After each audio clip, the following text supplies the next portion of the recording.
Quando a gente fala em campanha eleitoral, a gente tá em propaganda eleitoral, a gente está falando na campanha eleitoral, mas ela se aplica à pré-campanha eleitoral. Por que isso? Porque quando a Justiça Eleitoral, quando veio a mudança da legislação eleitoral que permitiu os atos de pré-campanha, no artigo 36A da Lei das Eleições, a Justiça Eleitoral entendeu que a propaganda eleitoral seria permitida, os instrumentos de propaganda eleitoral seriam permitidos, né, na pré-campanha também. Aqueles instrumentos permitidos na campanha eleitoral poderiam ser usados pelos pretensos candidatos também na pré-campanha, porque estava havendo aí uma certa extrapolação, havia algumas dúvidas acerca do que realmente poderia, do que não poderia. Então, a gente viu, por exemplo, durante as eleições de 2018, a gente viu aí uso de outdoor, camiseta, coisa que quando a gente analisa a legislação eleitoral é vedado.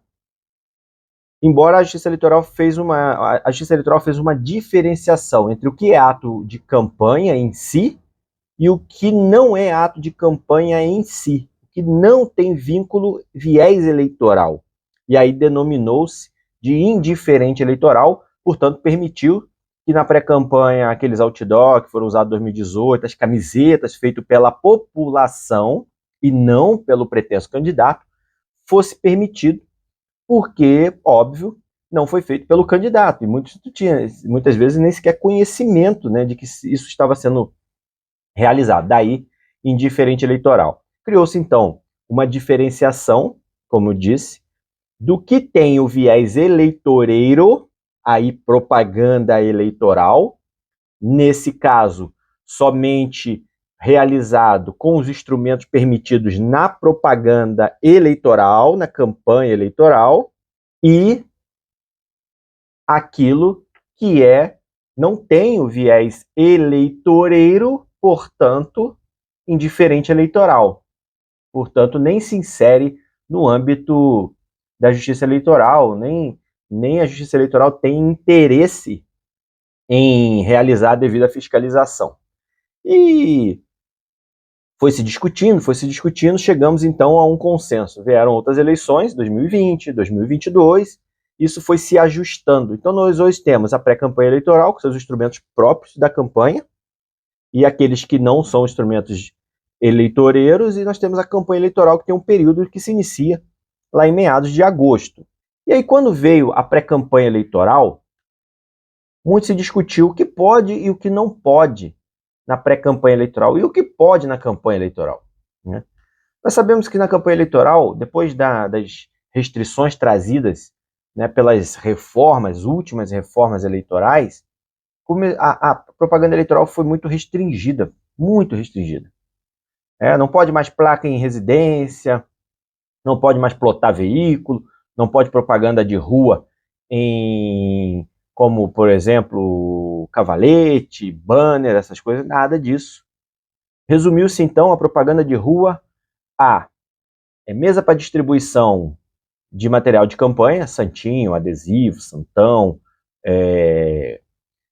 cartilha, né, com a proposta de governo, enfim, e bandeira, né, bandeiras ao longo da via pública.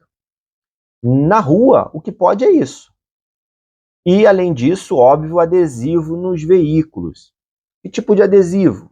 Adesivo plástico de meio metro quadrado em qualquer posição do veículo e micro perfurado na extensão total do para-brisa traseiro. A mesma regra do adesivo de meio metro quadrado é aplicada para residência.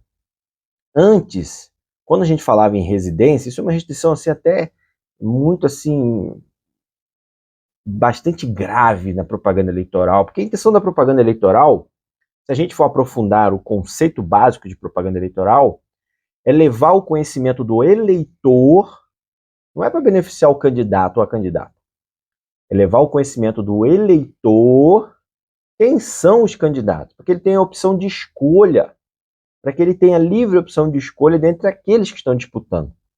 A partir do momento que há essa restrição na propaganda eleitoral, o eleitor mal sabe quem são os candidatos.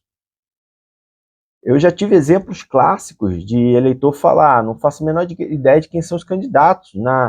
Eu assisti ontem o debate, exemplo que eu presenciei, assisti ontem o debate e só vi 2 lá. Por quê? Porque os outros, pela regra, não eram... As emissoras não são obrigadas a convidar, né? Então você tem uma restrição no debate eleitoral, por exemplo. Tudo restrição à propaganda que não prejudica os candidatos. Prejudica sim os candidatos, mas prejudica principalmente o eleitor. E ele fica sem opção de escolha. Isso é grave demais para a democracia. Mas, enfim, escolhas legislativas que nós temos que acatar e nos adaptarmos. E para isso a gente está estudando, para entender como funciona o sistema, para que a gente não cometa nenhuma irregularidade. Então, nas residências, antes podiam placas de 4 metros quadrados, né? Hoje, a restrição passou-se a adesivo plástico na janela de até meio metro quadrado. Adesivo plástico na janela da residência. Na janela. A lei fala janela, de até meio metro quadrado. Portanto, não pode no portão, não pode no muro, não pode na parede da varanda. É na janela. Aí, até que a gente diga, mas quem vai fiscalizar, como que vai ver? Aí é outra coisa, mas a lei é clara. A lei está aí para a gente cumprir. Quando a lei fala em adesivo plástico de meio metro quadrado na janela, ela já criou uma restrição gravíssima. Nos imóveis, quando a gente fala em grandes cidades, a violência é tamanha que os muros têm geralmente 6 metros de altura, 4 metros de altura. E como é que a gente vê a janela da residência? Se ela não for um sobrado, ou não for um prédio, e se for um prédio, como é que você vai ver um adesivo de meio metro quadrado? Então, vocês entendem a gravidade da restrição da propaganda eleitoral, mas é a regra. E quando a gente fala em pré-campanha eleitoral, eu poderia então usar essa regra para fazer, por exemplo, um adesivo? Em tese, sim. Em tese, sim. Em tese, eu poderia fazer santinho, eu poderia fazer adesivo, eu poderia não, eu posso.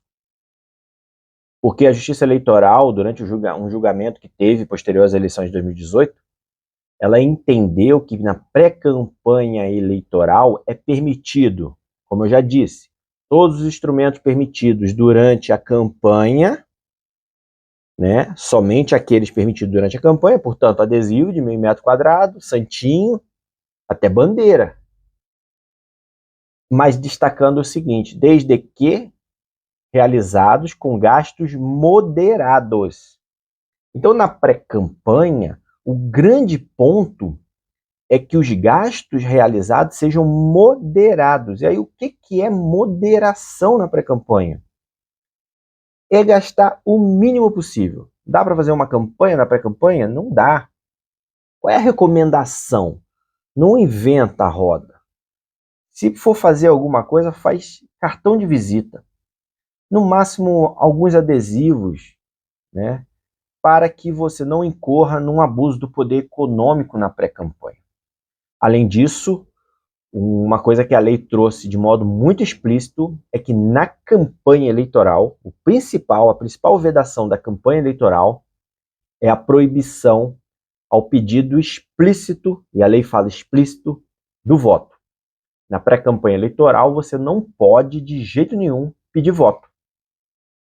É um tanto quanto louca essa previsão, né? Eu falo isso, meio esquizofrênica, porque se você é pré-candidato, se você está se colocando, falando, eu sou pré-candidato, que a lei permite que você fale, sou pré-candidato, sou pretenso candidato, é óbvio que quando você for registrar sua candidatura, a única coisa que você quer do eleitor é o quê? É o voto. Todo pré-candidato ele está buscando futuramente o voto do eleitor. E a lei fala que ele não pode pedir voto na pré-campanha. Está implícito que quando você fala que você é pré-candidato, você está em busca de voto. Mas temos que seguir a regra. Se você pedir voto na pré-campanha você incorre num ilícito eleitoral, uma propaganda eleitoral antecipada e irregular. Portanto, as restrições na pré-campanha basicamente são 3.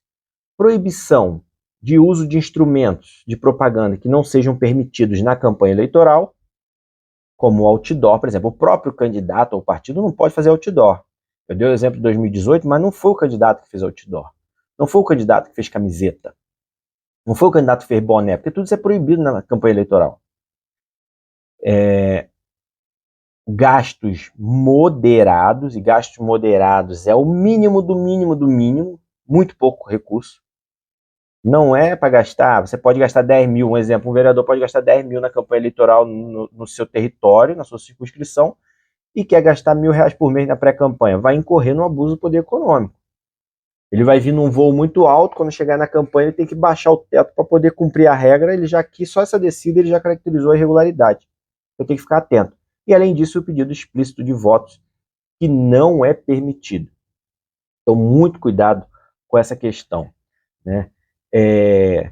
No mais, as propagandas que são permitidas durante o período eleitoral, que a gente tem que estar muito atento, não pode, hipótese alguma, e eu tenho visto isso, nem na pré-campanha, nem na campanha, propaganda dentro de comércio.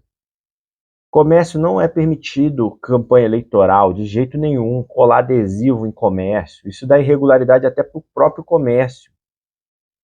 É possível que eu, durante uma caminhada política, eu adentre um comércio, um bar, por exemplo, cumprimente as pessoas? Sim, você está caminhando. Você não pode parar ali dentro e começar a fazer um comício, colar adesivo no balcão, enfim, isso não. Você, quando você está numa caminhada, tanto na campanha eleitoral quanto na pré-campanha eleitoral, o que você tem que ter em mente é que você está na rua, você está caminhando, você está fazendo uma caminhada. Durante a caminhada, você pode adentrar os imóveis, você pode adentrar alguns recintos, você não pode usar aquilo como plataforma política, nem para pressionar, se você é amigo, por exemplo, do empresário, pressionar que ele peça voto aos seus funcionários, e nem para colar, fixar propaganda permanente. Entrar ali com o santinho, distribuir para quem está ali, tem jurisprudência que permite, mas tem que ter uma certa cautela com o tempo que você vai permanecer, se você realmente está na caminhada. Tudo isso são cuidados que nós temos que ter. Na rua, como eu disse, nós não podemos mais nada, a não ser mesa para distribuição de material e adesivo e bandeira. Então, se você está na pré-campanha, você quer colocar uma mesa para conversar com o eleitor, colocar ali um cartão de visita e conversar com o eleitor, você pode. Você pode falar que você é pré-candidato, você pode falar das suas propostas políticas, do que você pretende realizar naquele município, do que você já fez, se você já foi, né, mandatário, se você tem alguma atuação pública. Aí a gente aprofundar um pouco mais, né? Quando eu falei de pré-campanha, quando a gente fala em pré-campanha eleitoral e restrição à propaganda eleitoral, propaganda de rua principalmente, a gente tem que entender que muito disso contribuiu para que a propaganda eleitoral ela fosse empurrada para as redes sociais, empurrada para a internet. Então hoje, muito do que a gente tem de propaganda, de campanha eleitoral na política, está na internet. Candidatos, os pré-candidatos estão na internet. E na internet, a pergunta que fica é: a internet pode tudo? Eu posso tudo na internet? O que eu posso fazer na internet? Além disso, a gente falou que podemos, por exemplo, né, fazer gastos moderados na pré-campanha eleitoral. E aí uma outra pergunta que surge: eu posso impulsionar conteúdo na pré-campanha eleitoral? Uma pergunta que tem assim criado muitas dúvidas, trazido muitos questionamentos, porque tem gente que fala que pode, tem gente que fala que não pode, tem gente que traz argumento de que é possível fazer assim ou assado. A gente tem que ter uma noção básica: gastos moderados, instrumentos permitidos na campanha. Por aí a gente já tira a seguinte conclusão: impulsionamento nas redes sociais é permitido durante a campanha eleitoral, com gastos moderados na pré-campanha, então logo eu posso sim fazer impulsionamento, né, de conteúdo na pré-campanha eleitoral, assim como eu posso fazer na campanha. E aí, de novo, destaque: uma vez que na campanha eleitoral eu tenho um teto de gastos, na pré-campanha eu tenho que respeitar não só esse teto, eu tenho que ficar muito abaixo desse teto, muito lá embaixo, para que eu não queime o teto já na pré-campanha, para que eu não caracterize um abuso do poder econômico na pré-campanha, né? Então não dá para driblar a legislação. A gente tem que ter muito cuidado com isso. Então eu posso impulsionar na pré-campanha eleitoral? Posso impulsionar na pré-campanha eleitoral. O que seria um impulsionar na pré-campanha eleitoral? Imagine um exemplo de gasto moderado numa pré-campanha eleitoral com impulsionamento nas redes sociais.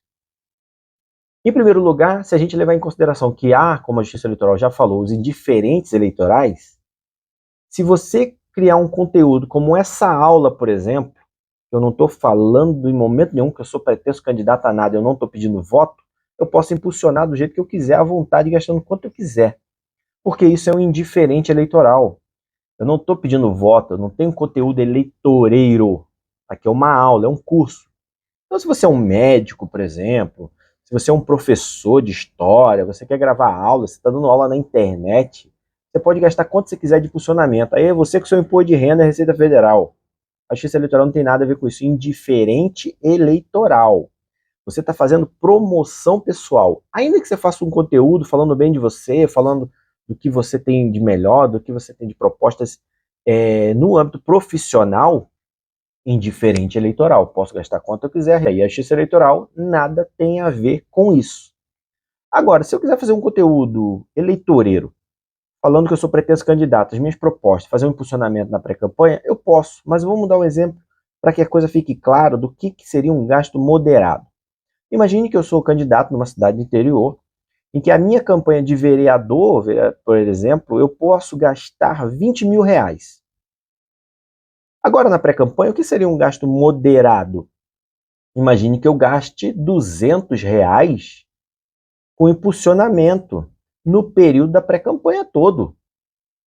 400 reais, vamos lá, no período da pré-campanha todo. Isso é um gasto moderado. Eu fiquei menos de 10% abaixo do meu limite que eu teria na campanha eleitoral, muito menos de 10%. Né? Então, isso seria gasto moderado. Agora, imagina que eu venha na pré-campanha e gaste 5 mil.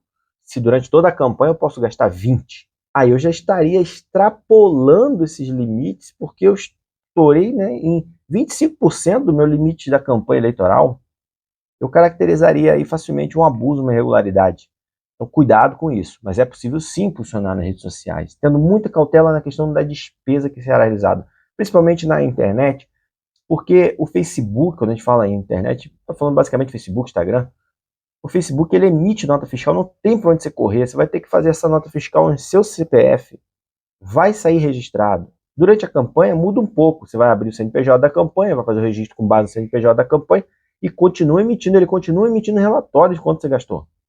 Então não tem muito para onde você fugir, tem que ter muito cuidado com essa questão. E na internet, a pergunta clássica, para além, né, de impulsionamento, eu posso tudo? Não, você não pode tudo. Tá? Na internet, você tem que ter um cuidado muito grande com a extrapolação dos limites para além da candidatura, da pré-campanha, por exemplo, ou da candidatura lá na campanha eleitoral. Você tem que ter uma atenção especial à questão da crítica política e não passar além disso. Fala-se muito hoje em liberdade de expressão, mas a gente tem que ter uma atenção especial para que a gente não ofenda a honra alheia, para que a gente não cometa nenhum crime, né, contra a honra, um crime de ofensa, uma injúria, um preconceito, a questão de preconceito, quando a gente fala, vamos falar em homofobia, por exemplo, ou alguma questão diretamente pessoal de ataque à honra, como injúria, calúnia, difamação. E aí você vai responder. Você não só vai dar direito de resposta para o ofendido, como você vai responder criminalmente, civil e criminalmente. E ainda podendo responder de modo indenizatório, tendo que indenizar a pessoa. Então olha o tamanho do problema que você cria. Então nas redes sociais, você pode fazer sua campanha tranquilamente, você pode gravar vídeos, você pode fazer debates eleitorais, você pode... A gente aqui não está falando de impulsionamento, certo? A gente está falando de orgânico, sem impulsionar, sem botar dinheiro. A gente está falando de orgânico. Você pode gravar vídeos quando você quiser. Fazendo crítica política, propostas eleitoreiras, enfim, falando de você, promoção pessoal, à vontade, quantos você quiser. Seu conteúdo pode ser exclusivamente eleitoreiro, não tem problema algum. Você pode participar de debates, entrevistas no rádio, na internet, canais de YouTube, podcast, sem problema algum. Você pode fazer lives à vontade, com convidados, falando de política, não há problema nisso. Você não pode fazer em canais de pessoa jurídica. Você não pode chegar, por exemplo, com uma live com uma empresa, uma PJ, que usa a plataforma bombando lá de seguidor para que você faça uma live se promovendo. Aí você vai estar incorrendo numa irregularidade, você está usando canais de pessoa jurídica, nem de poder público. Nem de poder público. Imagine que eu sou prefeito de uma cidade, eu uso o site da prefeitura, que tem milhões de seguidores, para fazer live eleitoreira. Não. Para fazer algum comunicado, alguma live, algum evento ali específico para o município, respeitando o princípio da impessoalidade, ok. Mas para promoção eleitoral, não. Isso no meu perfil pessoal eu posso, tranquilamente. Eu posso dar entrevistas, eu posso cortar trechos de entrevistas que eu concedi, eu posso pegar pedaços de atuações minhas, por exemplo, durante a gestão, fazer recorte, colocar para mostrar, olha o que eu já fiz. Pode falar do que já fez, pode pegar recortes e colocar, desde que destaque a fonte, de onde veio, de onde saiu. Não há problema nisso. Prestação de conta, por exemplo, aquele que é parlamentar, que é vereador, fazer prestação de contas do mandato, pode, está autorizado na pré-campanha. E na internet mais ainda, pode fazer live para prestar contas do que está fazendo, dos seus atos, não há problema. Debates parlamentares, debates políticos na internet. E depois pode pegar todo esse conteúdo e impulsionar. Lembrando sempre do gasto moderado. Avançando nessa questão da pré-campanha, a gente tem que ter muito cuidado com o que a gente publica. Então pode publicar opinião de terceiros, pode publicar coluna, pode, tem um prazo da desincompatibilização, mas muito cuidado com essas questões de terceiro. Outra coisa, envio, remessa de material via cadastro eletrônico. Cadastro eletrônico, que a gente chama de mala direta, tem que ter muito cuidado com isso, porque você só pode utilizar os cadastros que você tenha ele próprio e gratuito, seu. Você não pode comprar cadastro. Vamos dar um exemplo que eu sempre dou. Eu vou na 25 de março, em São Paulo. Chego lá, tem sempre aqueles caras lá com CD na mão e falam assim, aqui tem 50 mil, 100 mil nomes de empresas do Brasil inteiro, 100 mil profissionais da área tal, 200 mil pessoas de tal lugar. Aí tu compra aquilo ali. Tu compra aquilo ali para usar como mala direta. Isso aí é ilícito eleitoral. Compra de cadastro é lista eleitoral. Como que você vai comprovar que você tinha acesso a esse cadastro? Outra coisa, você fez uma mala direta, enviou o material para as pessoas. A pessoa, se ela não quiser receber, primeiro você vai ter que respeitar a Lei Geral de Proteção de Dados. Você tem que ter tudo adequado, como que você criou esse cadastro, de onde veio. Outra coisa, detalhe, não pode ser de PJ. Você tem uma empresa, se cadastra da tua empresa e você vai usar isso na campanha. Não pode. Ou você é funcionário público, você é prefeito, exemplo, ou vereador, e você pega o cadastro da prefeitura ou da Câmara. Não pode cadastro de pessoa jurídica. Detalhe, isso é crime. Mas imagine que você tem um cadastro próprio, é seu cadastro, você criou esse cadastro, são pessoas que você conhece, que te conhecem. Legal. Você primeiro tem que respeitar a Lei Geral de Proteção de Dados, como que você adquiriu esse cadastro, as pessoas estão cientes que você tem esse cadastro, se permite que você envie dados a elas. Ok, perfeito. Ao enviar as informações, você tem que deixar claro que você está enviando informações eleitorais para essas pessoas. E eu chamo a atenção do seguinte, uma vez que a lei fala que você tem que permitir o descadastramento à pessoa, a pessoa vai te mandar uma mensagem pedindo o descadastramento, ou clicar em algum lugar para pedir o descadastramento. Você tem 48 horas para retirar a pessoa do seu cadastro, a partir do momento que ela pediu, sob pena de multa, para cada mensagem enviada posteriormente. Então, o que eu chamo a atenção é o seguinte, você na primeira mensagem, você já deixa claro qual é a sua intenção, e já deixa claro que a pessoa tem total liberdade para não estar ali naquele cadastro. E se ela não quiser, que ela te peça ou clique em algum botão que ela saia do teu cadastro, para evitar esse tipo de problema, que pode te dar um problemão lá na frente. Então, você tem que permitir o descadastramento do eleitorado, daquelas pessoas que vão receber sua mensagem eleitoral, seja por qualquer meio, principalmente a questão, né, da mala direta. Muita cautela com essa questão. Quando a gente fala em publicação e pré-campanha, a gente lembra logo, 1º de janeiro, a gente lembra logo das pesquisas eleitorais. Todo pretenso candidato gosta de publicar pesquisa eleitoral.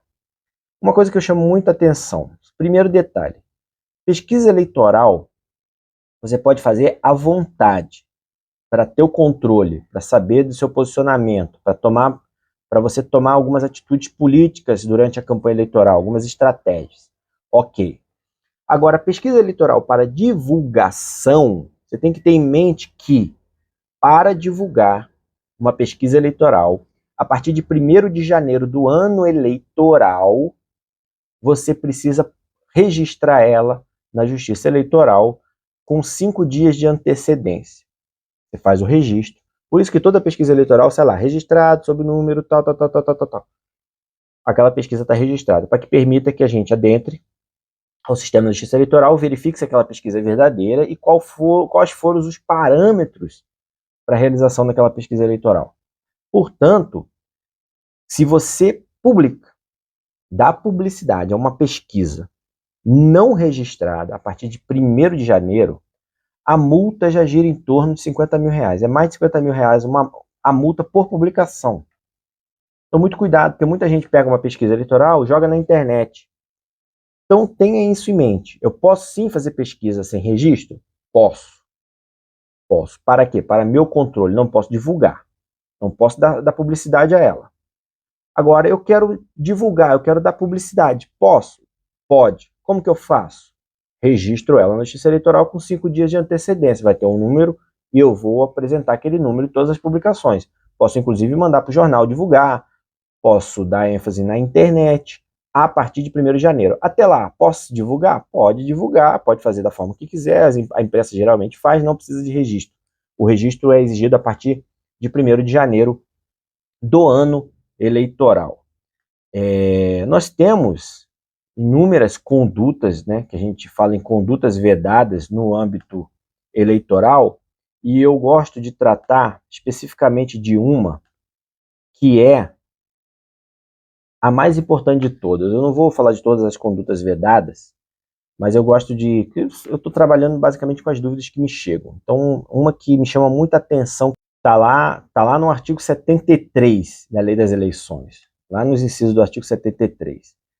Comparecer, vedado, comparecer o candidato à inauguração de obras públicas nos 3 meses que antecedem o pleito. Então, o candidato que comparece à inauguração de obra pública, ele incorre em conduta vedada. É cassação quase que automática essa situação. Detalhe, não é inaugurar a obra, não é subir no palanque, é comparecer à inauguração da obra pública. Tem que ter muito cuidado com isso. A regra se aplica aos candidatos que não poderão comparecer à inauguração de obra localizada na circunscrição em que concorrem, tá? Independente da obra ser federal, estadual ou municipal. Então não importa qual é o tipo de obra, não importa. Na circunscrição do pleito não pode comparecer de jeito nenhum, certo? Então tem que ter muito cuidado com isso. Além disso, temos outras condutas vedadas, como aumento de pessoal, contratação, exoneração em massa, tem que ter muito cuidado. No mais, todo o resto relacionado à propaganda eleitoral, né, pedir voto, fazer caminhada, passeata, carreata no período da campanha, perfeito, no período da pré-campanha com o impedimento que eu já falei de pedir voto. Então, muito cuidado com esses detalhes. Bom, esses são alguns detalhes, né, que eu tenho tido muitas dúvidas. O pessoal tem me perguntado também sobre filiação partidária e domicílio eleitoral. Com as mudanças recentes que nós tivemos nas últimas eleições, 6 meses antes da eleição. Portanto, fecha-se essa regra, a data limite para a filiação partidária e domicílio eleitoral, lá em 6 de abril do ano que vem, de 2024. 6 meses antes do pleito, que é o mesmo período onde fecha a janela eleitoral, que nós teremos a janela eleitoral esse ano, que vem, né, das eleições, para vereadores que estão no seu último ano de mandato, que a lei fala, aquele que está no último ano do seu mandato, possam migrar de partido. Lá na janela, prazo final, 6 de abril, portanto, o mesmo prazo da filiação eleitoral e do domicílio eleitoral. Então, esses são os detalhes básicos. No mais, nós teremos breve as resoluções da Justiça Eleitoral, definindo algumas questões, como a vaquinha virtual, que é permitido a realização de captação de recurso de modo coletivo através de vaquinha virtual, a partir ali de meados de abril, maio do ano eleitoral, é permitido para que esse dinheiro seja usado na campanha eleitoral, todo usado na campanha eleitoral, não pode ser liberado antes do registro de candidatura, e se não houver o registro de candidatura, esse dinheiro é devolvido para os doadores. Então, todas essas cautelas, essa atenção é necessária. No mais, eu acho que eu fui muito claro sobre as dúvidas principais. Se alguém tiver mais alguma dúvida, faça contato comigo nas redes sociais, lá no Descomplica Eleição, no canal no YouTube ou no Instagram, no meu perfil pessoal no Instagram, @dr.hamiltonsp. Só procurar Dr. Hamilton Augusto no Instagram, estou à disposição de todos e espero que todos tenham uma campanha proveitosa e sem problemas, como eu disse desde o começo, né? Que é a ideia do Descomplica, parabenizar aqueles que estarão disputando o pleito, um exercício de cidadania muito efetivo. Desejo sorte a todos e, no mais, estou à plena disposição. Sempre um prazer imenso poder contribuir e difundir conhecimento.